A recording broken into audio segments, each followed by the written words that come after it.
रख के आदर और सत्कार करो, मात पिता से प्यार करो।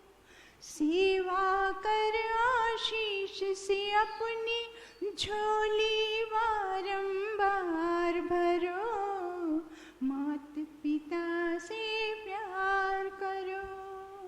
देख के तेरी तकलीफों को आँख पिता की रोती थी, भूल गया माँ की बेचैनी, सुध बुध उसकी खोती थी।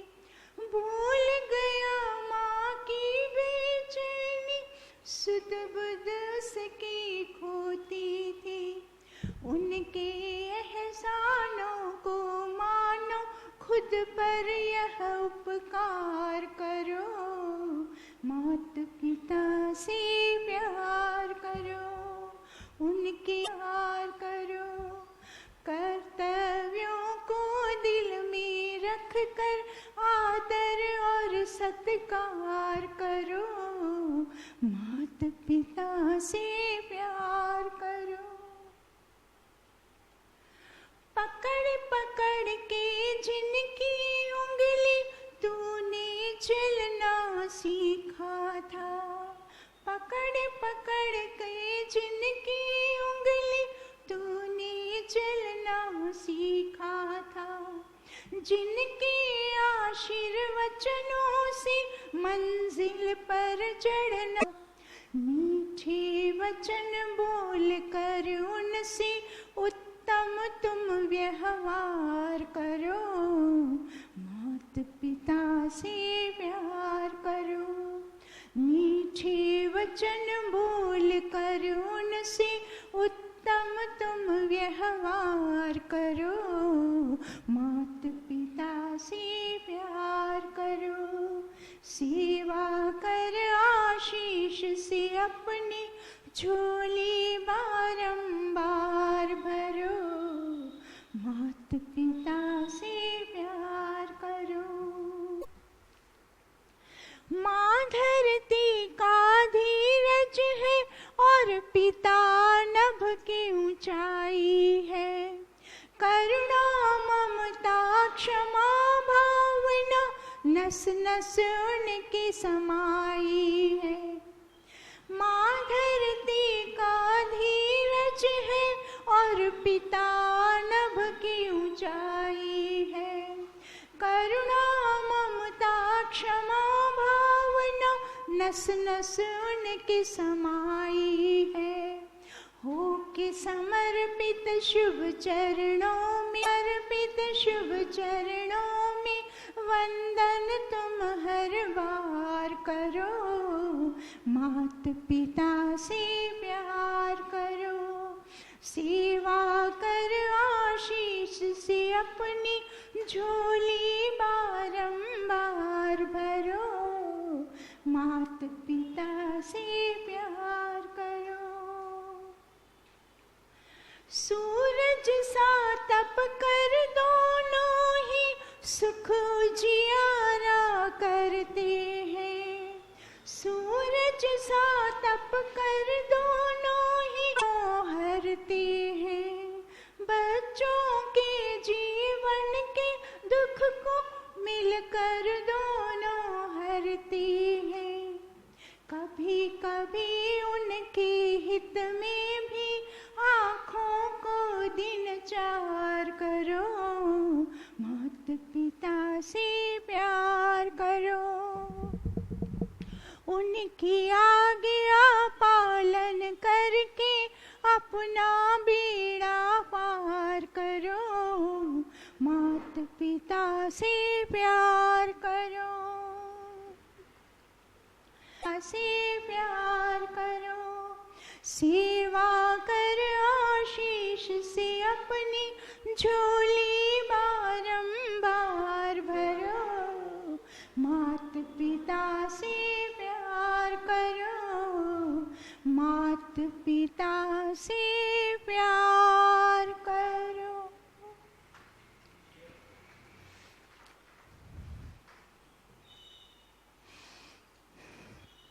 बहुत ही सुंदर भजन। आज के भजन के रचयिता भी वही श्री हितेंद्र आर्य जी, जिनकी हम भजन और कर्तव्य भाव से उनका आदर सत्कार करें। क्यों आदर सत्कार करें, क्यों उनकी सेवा शुश्रूषा करें, तो उसके लिए बहुत अच्छी तरह से सारे भजन में उन्होंने पंक्तियों में क्रम से बताया कि क्यों करें।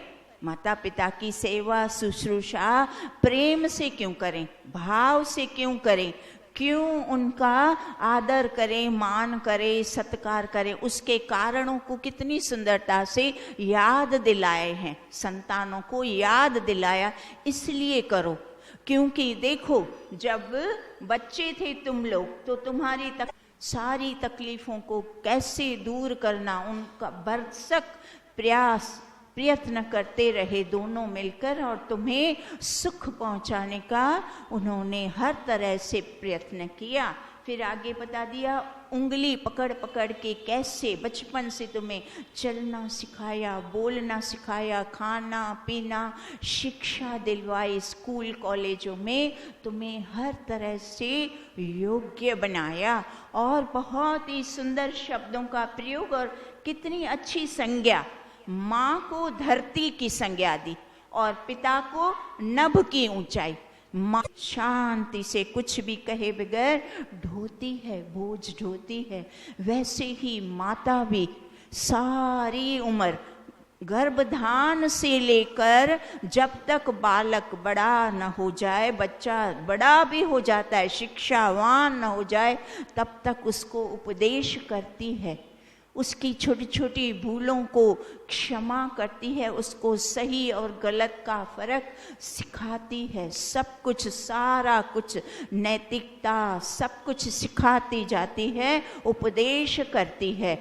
इसीलिए माता को धैर्यवान बताए और पिता विशाल नवान को मैं सारी के सारे सुख सुविधाएं उसको मैं प्राप्त करवाऊंगा, उसको कोई तकलीफ नहीं आने दूंगा, उसकी हर तकलीफ दूर करूंगा, उसको योग्य मनुष्य बनाऊंगा।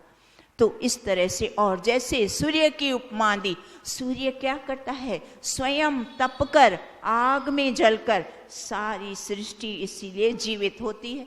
सूर्य की तपन से सृष्टि का जीवन, वैसे ही माता पिता के त्याग तपस्या, वो भी त्याग में तपते हैं ना, माता पिता दोनों का बड़ा त्याग तप होता है, तब जाके संत कर लेते हैं। स्कूल कॉलेजों में क्या होता है, शिक्षा प्राप्त करते हैं वो लोग, भौतिक विद्या प्राप्त करके बड़े बड़े पद और धन कमाना, हाँ वो तो सीख लेते हैं, पर माता पिता की ये जो सारे उपकार हैं, उनका तप, उनकी तपस्या वो भूल जाते हैं।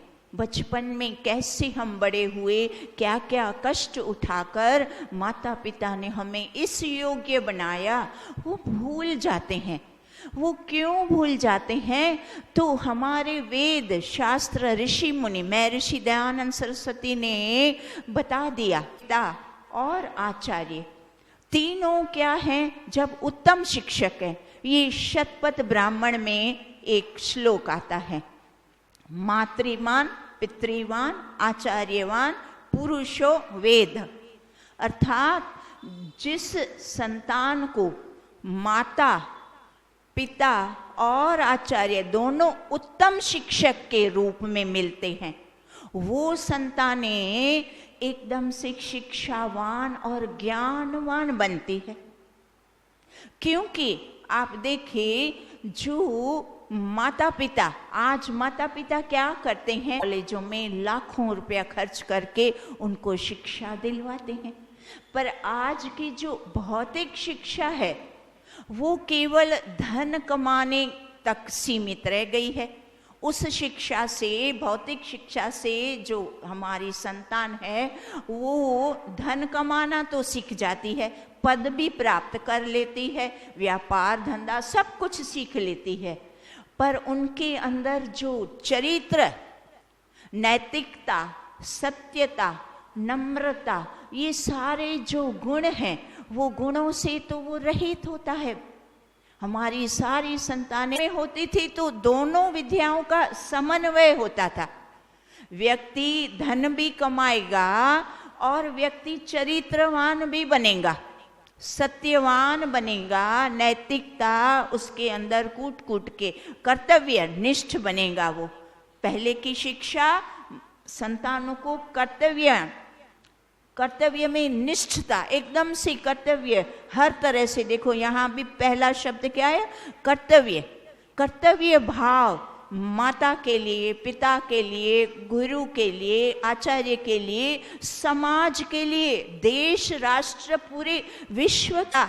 सर्वप्रथम तो माता, उत्तम जो माता शिक्षक होती है वो माता शिक्षा देती है, फिर उसके पश्चात पिता देते हैं और आचार्य देते हैं, और फिर जब उसका बालक का नैतिक शिक्षा से, उपदेशों से उसका बेस, उसकी नींव पक्की हो जाती है घर परिवारों में, फिर जाके वो बाहर स्कूल कॉलेजों में भौतिक विद्या भी प्राप्त करता है।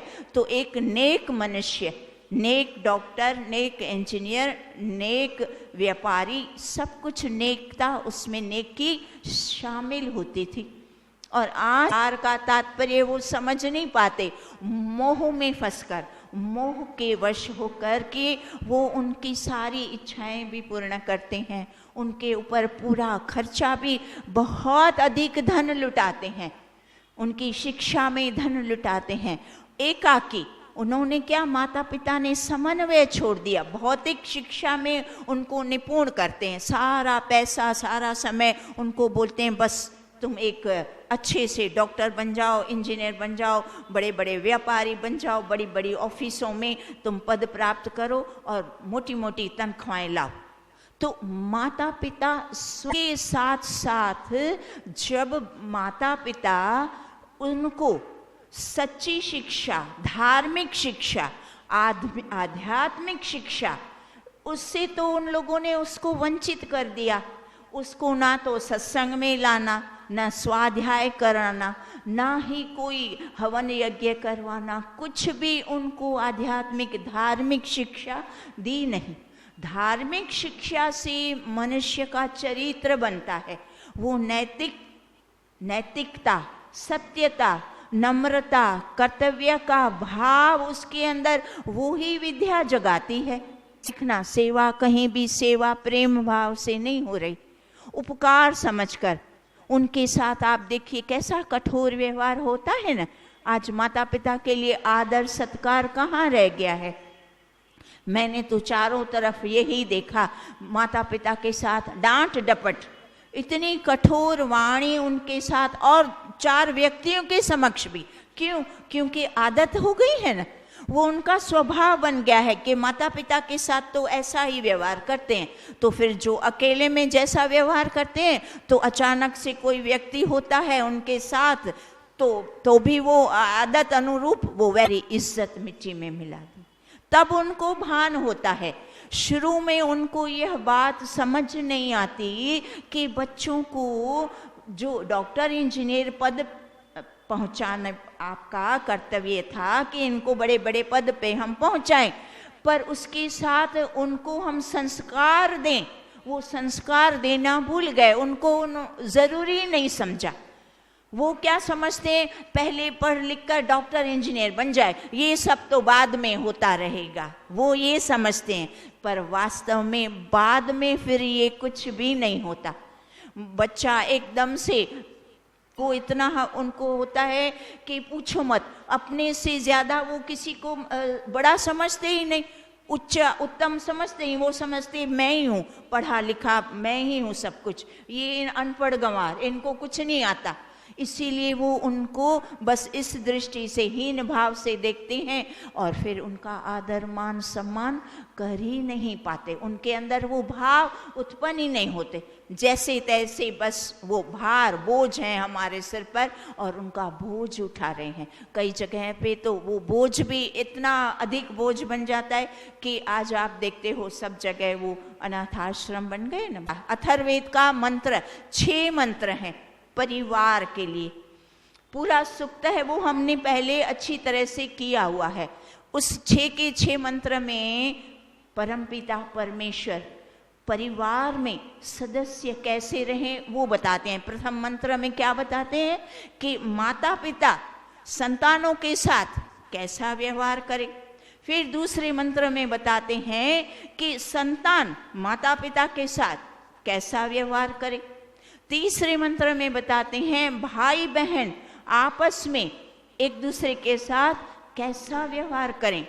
चौथे मंत्र में कैसा व्यवहार करें।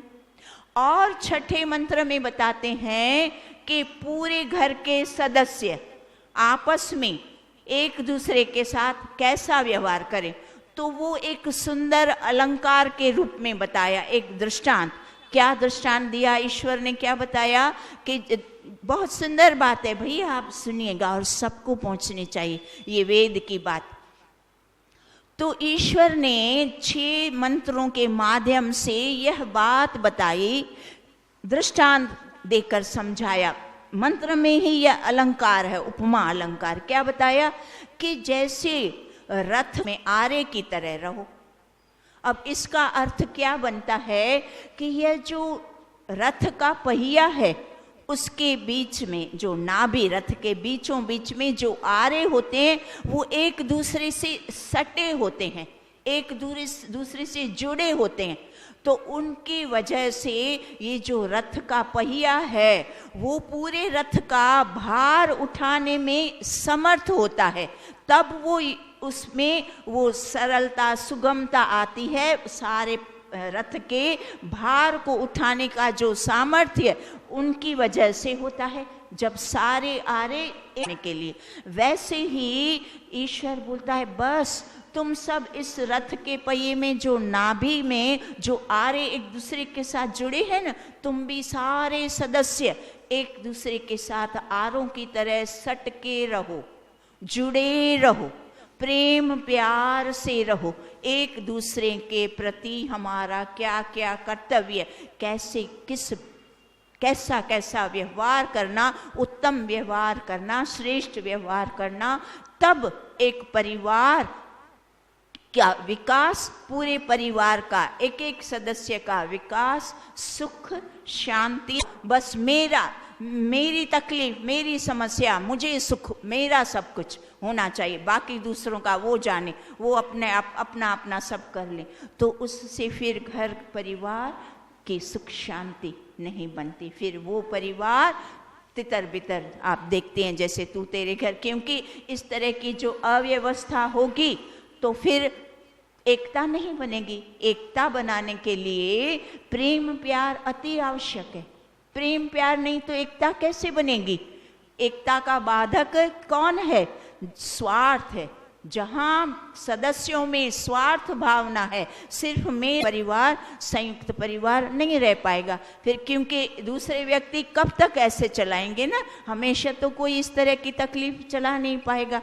तो इसीलिए संयुक्त परिवार, एक साथ एक दूसरे का प्रेम भाव, एक दूसरे के प्रति कर्तव्य भाव, नहीं मेरा कर्तव्य, मेरी माता, मेरी पिता, मेरा भाई, मेरी बहन, मेरी पत्नी, मेरा पति, सब सारे सदस्यों को एक दूसरे के प्रति कर्तव्य, आदर, मान, सम्मान, सत्कार और प्रेम, जब तक यह नहीं बनेगा, और वो कब तक नहीं बने, और शिष्यों का ताड़न करते हैं, वो जानो अपने संतान और शिष्यों को अपने हाथ से अमृत पिला रहे हैं। और जो संतान और शिष्यों का केवल लाड़न करते हैं, अपने संतान तथा शिष्यों को विष पिला के नष्ट भ्रष्ट कर देते हैं। क्योंकि लाड़न से संतान और शिष्य दोष युक्त होते हैं तथा ताड़न से गुणयुक्त होते हैं। संतान और शिष्य लोग भी ताड़न से प्रसन्न और लाड़न से अप्रसन्न दृष्टि रखें।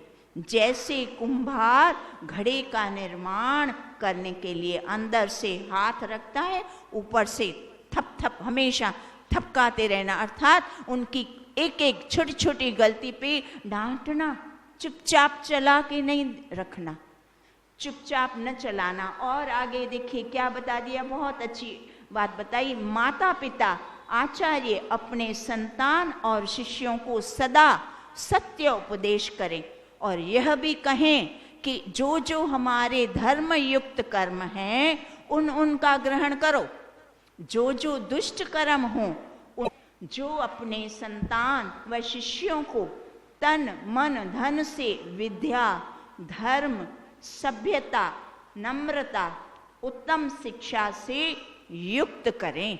देखिए माता पिता का कितने सारे धर्म, परम धर्म बता दिया। उनको सभ्यता सिखाओ, उनको संस्कार दो।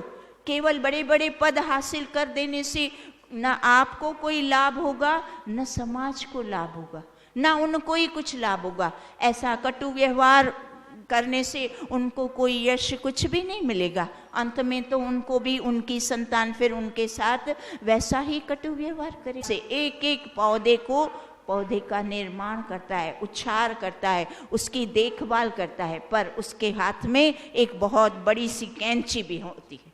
हमेशा वो अपने साथ उस कैंची को रखता है। कभी एक सेकंड भी आप देखना जो माली हो और बड़ी कैंची ना हो, ये संभव नहीं। माली का सर्वप्रथम जो उसका औजार बोलो, अस्त्र शस्त्र बोलो, कैंची, तो वो कैंची से क्या करता है, जितनी देखभाल से पौधों को बड़ा करता है, प्रेम करता है, उच्छार करता है, उसका निर्माण करता है, तो कैंची भी साथ रखता है। काट छांट या टेढ़ा मेढ़ा जब वही पौधा, झाड़ झंखर केवल नहीं, उस पौधा, जो पौधा उसने रोपा है, जिसको बड़ा करना है, वो भी अगर टेढ़ा मेढ़ा इस तरह उस तरह होता है, तो वहाँ से भी वो कैंची से काट के उसको एक ही रूप में, बहुत अच्छे रूप में उसको अच्छा स्वरूप देता है। तो माता पिता को भी यही बता दिया कि जैसे बगिया में माली जैसी देखभाल करता है और कैंची अपने साथ रखता है, माता पिता की कैंची पता है क्या है, सुसंस्कार। वह स्वयं भी जब धर्म युक्त हैं, देखो आचार्य वो स्वयं उत्तम शिक्षक हैं, तब तो वो उनको संतानों को भी उत्तम बनाएंगे ना। स्वयं उत्तम शिक्षक नहीं है, विद्वान नहीं है, स्वार्थी, लोभी, लालची, बस केवल धन कमाओ, धन कमाओ। ठीक है, मैं थोड़ा बहुत जानता हूँ, इनको तो पहले मैं धन कमाना सिखा दूँ। धन कमाने में माहिर, लालच में। एक छोटा सा दृष्टांत सुनते हैं। एक बहन जी, महिला अपने किचन में काम कर रही थी, भोजन बना रही थी, अचानक वो डोरबेल बजी, बाहर आई, द्वार खोला तो बाहर 3 महात्मा खड़े थे। महिला ने हाथ जोड़कर, तो भोजन तैयार हो तो बताएं। तब वो बहन जी बोली, हाँ जी, भोजन हो भी रहा है और अभी हो जाएगा, और आप भोजन करके तृप्त होके जाएं। तब महात्मा ने पूछा, आपके पतिदेव घर पे हैं? तो बोले नहीं, वो अभी बाजार गए हैं और अभी आ जाएंगे। तब महात्माओं ने कहा, ठीक है, हम अभी बाहर बैठे हैं, जब पतिदेव आए तो हमें बुला दीजिएगा। तब वो बहन जी जाकर अपने घर में वो भोजन बनाने में व्यस्त हो गई। भोजन तैयार हो गया, इतने में उनके पति भी आ गए और उसने बता दिया कि इस तरह से बाहर 3 महात्मा आए हैं और उनको भोजन। हाँ जी, पति भी बोले हाँ जी थे। उन्होंने क्या कहा कि मैं प्रेम हूँ, मेरा नाम प्रेम है, और मेरे अगल में जो है वो धन है, और बगल में बाईं ओर जो है सफलता है। हम तीनों साधु हैं, पर हमारा एक नियम है, हम तीनों एक ही घर में साथ प्रवेश नहीं करते। तो आप अपने पतिदेव से पूछो कि हम तीनों में से किसको बुलाना चाहते हो आप लोग। तब वो महिला बड़े असमंजस में पड़ गई, बोली अब क्या करें, पति को भी इसे बात बताई। तब दोनों आपस में, पति ने कहा ऐसा करो, धन को बुला दो। तो घर में तो पत्नी बोलती है, इस तरह से जो बात चल रही है तो निर्णय तो हो नहीं पाया।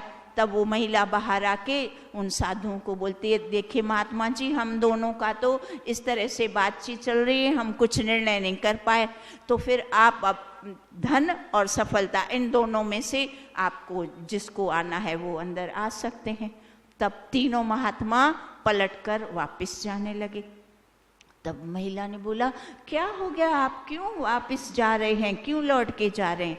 तब वो जो बीच में साधु थे, प्रेम साधु, उन्होंने कहा कि हम तीनों द्वार द्वार पर जाते हैं, हम फिर एक बार प्रेम जब अंदर प्रविष्ट हो जाता है तो धीरे धीरे दोनों भी हम प्रविष्ट हो जाते हैं, तब हम तीनों साथ में भोजन कर पाते हैं। तो इस छोटी सी कहानी का, दृष्टांत का सार क्या निकला कि परिवारों में आज माता पिता परिवारों में लालची हो गए हैं। उनको लगता है धन अधिक आएगा, संतान धन अधिक लाएगी तो घर में सुख शांति और वैभव हो जाएगा। पर यहाँ यही बात सिखाए जा रहे हैं, अगर परिवार में प्रेम नहीं है तो धन आएगा भी तो क्या, उसका कोई ढेर से मनुष्य का जीवन चलता है। मनुष्य को माता पिता, दादा दादी, घर में जितने परिवार के सदस्य, सबको आप देखिए, आप जैसे जैसे मानव बड़ा होता है उसको समझ में आने लगता है कि ना केवल ये खाद्य पदार्थों और वस्तुओं से मेरा जीवन की मुझे खुशी आनंद नहीं मिलता, मुझे तो मान चाहिए, सम्मान चाहिए, आदर चाहिए, संतानों का सब कुछ। जब तक इस तरह से प्रेम प्यार मान सम्मान नहीं मिलता तब वो व्यक्ति बड़ा दुखी होता है, बड़ा कष्ट उसको होता है, बहुत अफसोस और पछतावा भी होता है। जाएं, ये अच्छे बन जाएं, ये सभ्यता सीख जाएं, संस्कारी बन जाएं, मुझे भी मान सम्मान दे, समाज में भी इनको मान मिले, तब जाके अंत में उनको यह बात समझ आती है।